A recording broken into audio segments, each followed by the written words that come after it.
राहिलं पाहिजे असा प्रयत्न देवेंद्रजी फडणवीस असतील, एकनाथराव शिंदे असतील, मी असेल किंवा आमचे सगळे सहकारी असतील, आमच्या सगळ्यांचा आहे. त्याचबरोबर देशाचे पंतप्रधान नरेंद्र मोदी साहेब देखील देशाला जगामध्ये प्रगतीपथावर ठेवण्याच्या करता कसोशीने प्रयत्न करतायत आणि त्याच्या अनेक बाबी आपल्या सगळ्यांच्या पाहण्यात येतात. देशामध्ये पोर्टची कामं मोठ्या प्रमाणावर चाललेली आहेत. देशामध्ये एअरपोर्टची कामं मोठ्या प्रमाणावर चालली आहेत, म्हणजे बंदरं पण चाललेली आहेत आणि विमानतळं पण चाललेली आहेत. नॅशनल हायवेची मोठी कामं चाललेली आहेत.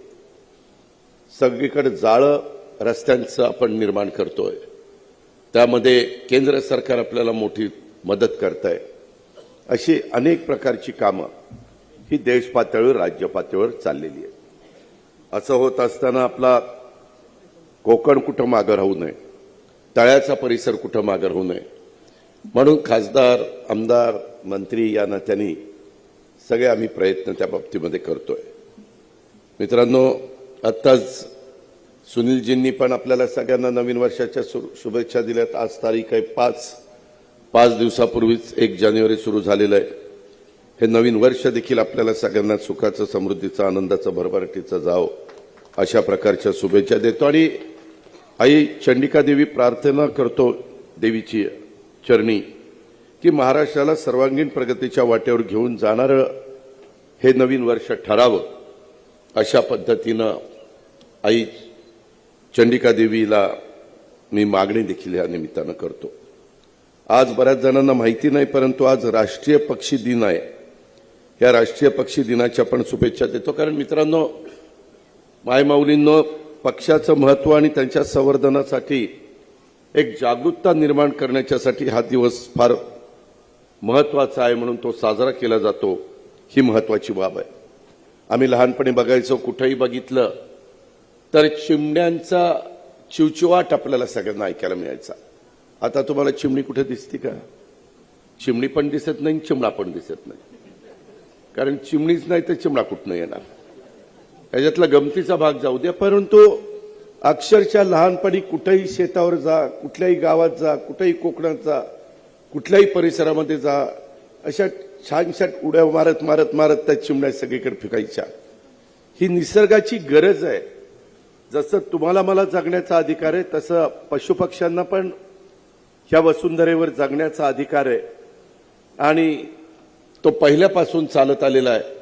त्याच्यामुळे त्याच्यात पण जागरूकता निर्माण करण्याचं काम मी तर अनेकांना सांगत असतो की बाबांनो, ज्याला शक्य असेल त्यांनी बाहेर वेगवेगळ्या प्रकारचं त्या पक्ष्यांचं जे खाद्य आहे ते ठेवा.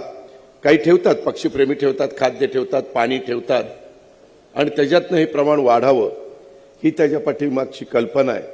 काही पक्षी तर अक्षरशः आता अस्तित्वात राहिलेले नाहीयेत. त्यामध्ये आमच्या भागामध्ये म्हणजे सोलापूर आणि तिकडं माळढोक पक्षी, तुम्ही नाव ऐकून असेल, ज्यांना पक्षाची माहिती आहे, तो माळढोक पक्षी एवढं मोठं आरक्षण तिथं ठेवलेले माळढोक पक्षाच्या करता, परंतु तो पक्षी फार क्वचित एखाद दुसरा त्या ठिकाणी दिसतोय. अशा पद्धतीनं या राष्ट्रीय पक्षी दिनाच्या निमित्तानं देखील मी आपल्या सगळ्यांना सांगतो. रायगडचा जिल्हा पक्षी आहे तिबोटी खंड्या, हा देखील आपल्याला सगळ्यांना माहिती आहे. आता किती तिबोटी खंडे बघायला मिळतोय? फार कमी त्या ठिकाणी पाहायला मिळतो आणि म्हणून त्याच्याकडे पण आपण सगळ्यांनी लक्ष दिलं पाहिजे. खरं ही भूमी छत्रपती शिवाजी महाराजांच्या पदस्पर्शाने पावन झालेली भूमी आहे आणि म्हणूनच आल्या आल्या आम्ही शिवशाहू फुले आंबेडकरांच्या पुढं नतमस्तक झालो, त्यांच्या पुढं अभिवादन केलं. आणि या तळा किंवा कोकण, मी कोकणला सुनील तटकरेंना माहिती आहे किंवा आदित्यलाही आता माहिती आहे, ती मंत्रिमंडळात आहे. आम्ही त्याच्या आधी तटकरे साहेब आम्ही काही काम करायचो. कोकणचा कुठलाही प्रश्न आला तर कधी कधी काही असे प्रसंग निर्माण व्हायचे की काय करायचं. मी नेहमी त्यांना सांगायचो की बाबांनो, विदर्भ असेल, मराठवाडा असेल, उत्तर महाराष्ट्र असेल, पश्चिम महाराष्ट्र असेल, हा सगळा भाग वेगवेगळे ऊसाची शेती अडचणीत आहे, मदत करा. कापूस अडचणीत आहे, मदत करा. सोयाबीन अडचणीत आहे, मदत करा. इतर वेगवेगळ्या प्रकारे संत्र्याच्या बागा अडचणीत आहे, केळीच्या बागा अडचणीत आहे, द्राक्षाच्या बागा अडचणीत आहे, मदत करा. केली पाहिजे. अनेक जण इथं बसलेले शेतकरी आहेत, हे मलाही जाणीव आहे. मी पण शेतकरी आहे, मला पण शेती करायला आवडते, माझी पण शेती उत्तम मी करण्याचा प्रयत्न करतोय. आपल्याच राज्याचे राज्यपाल महोदयांना कृषकच्या उद्घाटनाच्या करता मी 17 जानेवारीला त्या ठिकाणी निमंत्रण दिलेले आहे. ते येतो म्हणलेले आहेत. बारामतीला फार मोठं कृषी प्रदर्शन आम्ही तिथं भरवत असतो. आधुनिक पद्धतीची शेती कशी करायची, कमी पाण्यामध्ये शेती कशी करायची, कमी खतांचा वापर करून जास्त उत्पादन कसं काढायचं, एआयचा वापर कसा करायचा, म्हणजेच कृत्रिम बुद्धिमत्तेचा वापर हा कसा करायचा. आता ते तंत्रज्ञान विकसित झालंय. 70 टन ऊस काढणारा आमचा शेतकरी आता 110 टन ऊस काढायला लागलेला आहे. इतर पण पिकामध्ये आपण ते राबवू शकतो. फळबागा असतील, भाजीपाला असेल, यामध्ये देखील आपण त्याच्यामध्ये त्यांना मदत करू शकतो. 500 कोटी रुपये यंदा कृषी विभागाला ह्या सगळ्या कामाच्या करता आपण दिलेले. मी सांगत हे होतो की कोकणाला इतरांच्या तुलनेने मिळत नाही. कोकणात काय, वादळाला आंबा त्या ठिकाणी अडचणीत आला, आंब्याला मदत करा.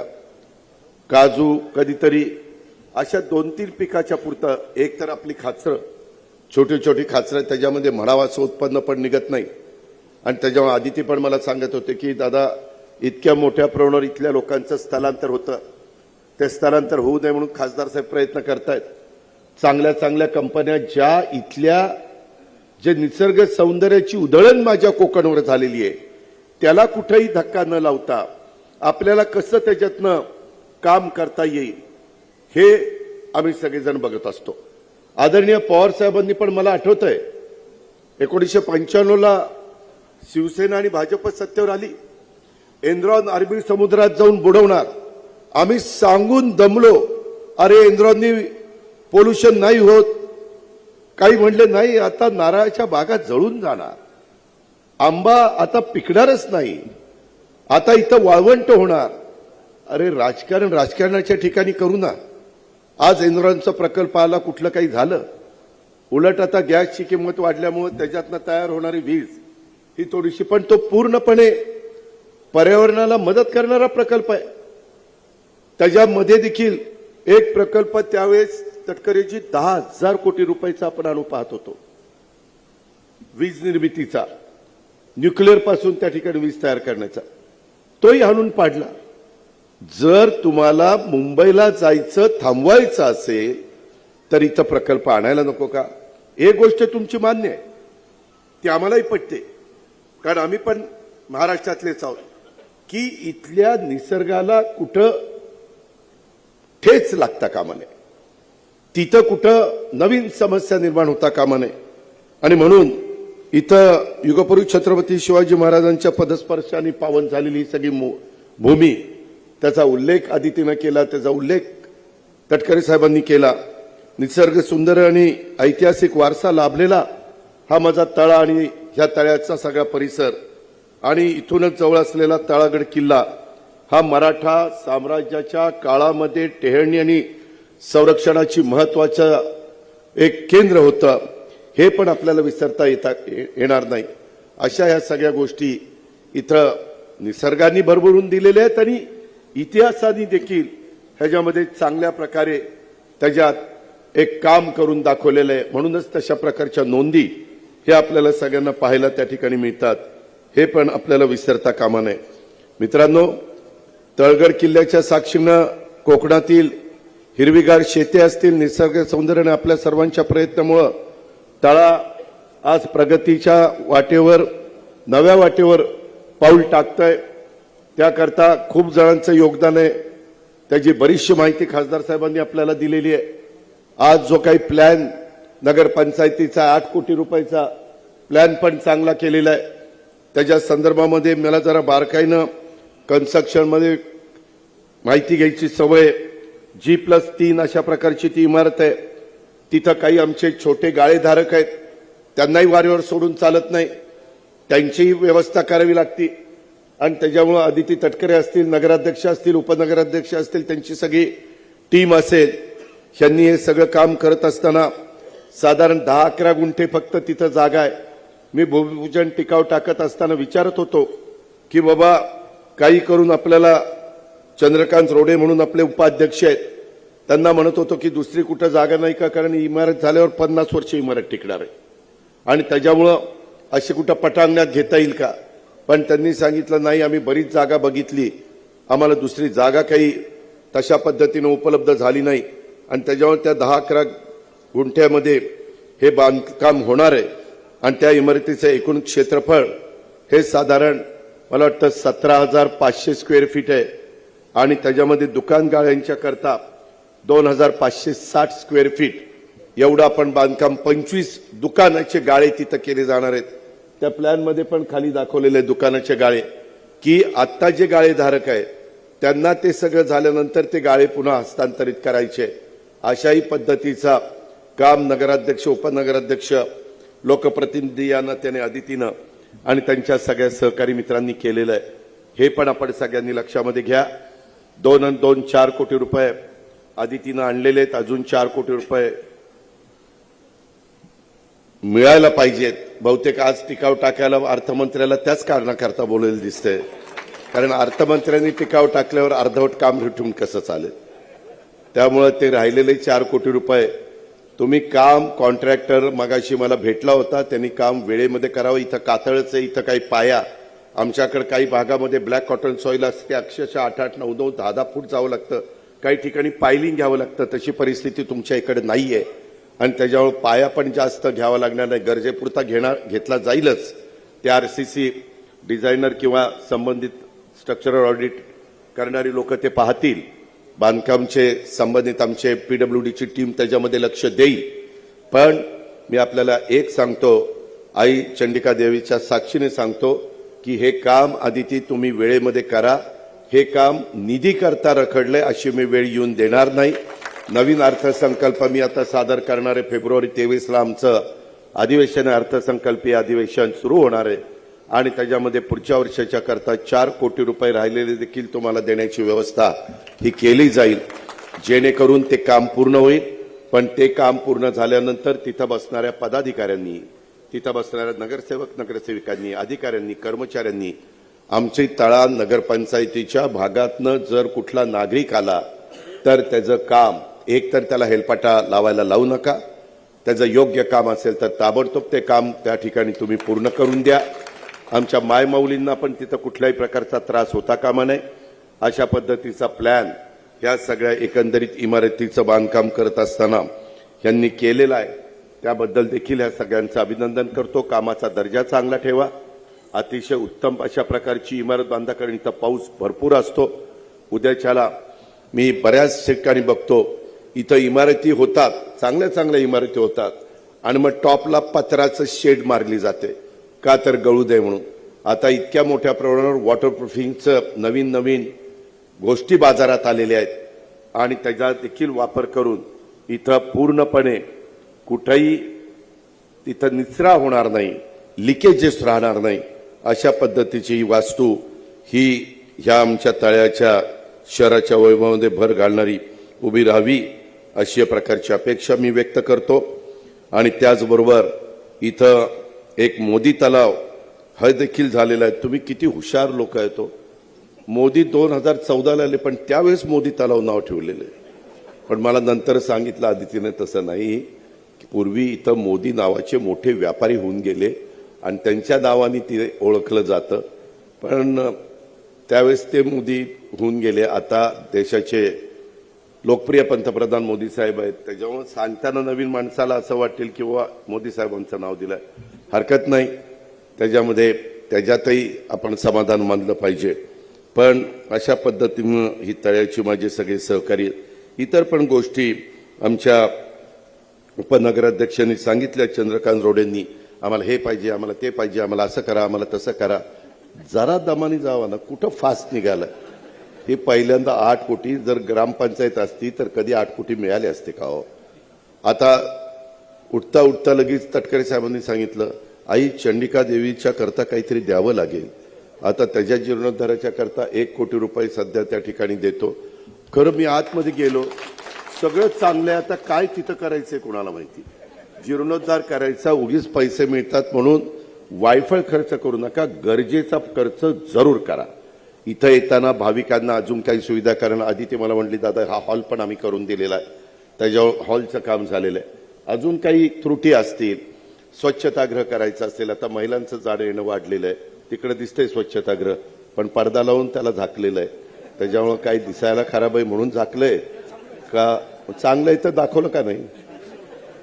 कार्यक्रमामध्ये स्वच्छतागृह दिसू नये म्हणून झाकलंय. आता सकाळी तर तिकडे गेल्याशिवाय भागतच नाही तरी झाकायचं, हे कितपत योग्य आहे. बरं, गमतीचा भाग जाऊ द्या. परंतु मित्रांनो, त्याच्यातनं ज्या सुविधा तुम्हाला पाहिजे त्या उद्याच्या काळामध्ये देखील आत जरा गेलो ना की आज जे कॉलम आहेत ना ते असे काळे काळे आहेत, जरा आतमध्ये स्वच्छ असा प्रकाशाचं रिफ्लेक्शन होईल अशा काही गोष्टी करा. त्याच्यात आदिती तू पण त्यांना सांग, बाकीच्यांनी पण लक्ष घाला. आणि जे आपलं ग्रामदैवतच आहे ना, जे ग्रामदैवत आई चंडिका देवी, त्यांचं ज्या काही गोष्टी तुम्हाला करायच्यात त्या व्यवस्थितपणे त्या ठिकाणी करून घ्या, अशा प्रकारची विनंती मी आपल्या सर्व सहकारी मित्रांना करतो. काम मात्र दर्जेदार करा, कामामध्ये कुठेही हलगर्जीपणा होता कामा नये, ही माझी तुम्हाला सगळ्यांना आग्रहाची, नम्रतेची, कळकळीची विनंती राहणार आहे. अशाही बाबी मी आपल्या सगळ्यांच्या लक्षामध्ये आणून देतो. मित्रांनो, तळगड किल्ल्याच्या साक्षीनं ह्या ज्या काही गोष्टी आपण घडतोय त्याच्यामध्ये माझी तुम्हाला विनंती आहे की आता आमचा सगळ्यांचा दृष्टिकोन प्रयत्न हा आहे की कोकणामध्ये सिंधुदुर्ग, रायगड, रत्नागिरी ह्या सगळ्या बेल्टमध्ये इव्हन पालघरपर्यंत निसर्ग सौंदर्य, समुद्र किनारा, प्रचंड मोठी हिरवीगार झाडी, चांगल्या पद्धतीनं पावसाळा पडताना जे धबधबे, आणि ह्याच्यातनं आमचा पर्यटक आकर्षित होतो. आणि म्हणून ह्या भागामध्ये अनेक महत्त्वाची कामं माझ्याकडनं, देवेंद्र फडणवीस साहेबांच्याकडनं, एकनाथराव शिंदे साहेबांच्याकडनं आदिती मागं लागून त्या ठिकाणी करत असते. आज ही जे काही आपण करतोय, मला मगाशी सांगण्यात आली 26 जून 2025ला इथली तळा नगरपंचायतीची स्थापना त्या ठिकाणी करण्यात आली 2015ला. आणि मला वाटतं 6 महसुली गावांची बनलेली ही सगळी नगरपंचायत आहे. तशी बघितलं तर छोटीच नगरपंचायत आहे. काल मी पुण्यामध्ये एका प्रभागामध्ये सभेला गेलो होतो, बाणेरला. 4चा प्रभाग आहे. 4च्या प्रभागाची मतदार संख्या किती असेल? 1.5 लाख मतदार 4 नगरसेवकांच्या प्रभागात आहे. तटकरे साहेब, ज्यावेळेस आपण राजकीय जीवनाला सुरुवात केली त्यावेळेस आपल्या सावंतवाडी मतदारसंघाची पण मतदार संख्या 1.5 लाख नव्हती, 1 लाख होती. 1 लाख होती. तिथं आमदार निवडून प्रवीण भोसले, नंतर दीपक केसरकर वगैरे हे लोक तिथं प्रतिनिधित्व करतात. अशा पद्धतीची एकंदरीत परिस्थिती. इतकं बदलत चाललंय, लोकसंख्या इतकी वाढत चाललेली आहे. आज ह्या कार्यक्रमाला मला कोणी सांगितलं 6-7 हजार इथली मतदारांची संख्या आहे. या माझ्या लाडक्या बहिणी तर एवढ्या संख्येने आलेल्या आहेत, आणि तुम्ही पण लाडक्या भावांच्या पेक्षा बहिणींची संख्या जास्त आहे, त्याबद्दल धन्यवाद. कदाचित आधीचीच कार्यक्रम असल्यामुळे आला असाल, कारण तिनं एक चांगली योजना आपल्या सगळ्या लाडक्या बहिणींच्या करता आणलेली आहे. आम्ही पण सगळ्यांनी त्याच्यामध्ये सर्वतोपरी सहकार्य त्या ठिकाणी केलेलं आहे, हे पण आपल्याला सगळ्यांना माहिती आहे.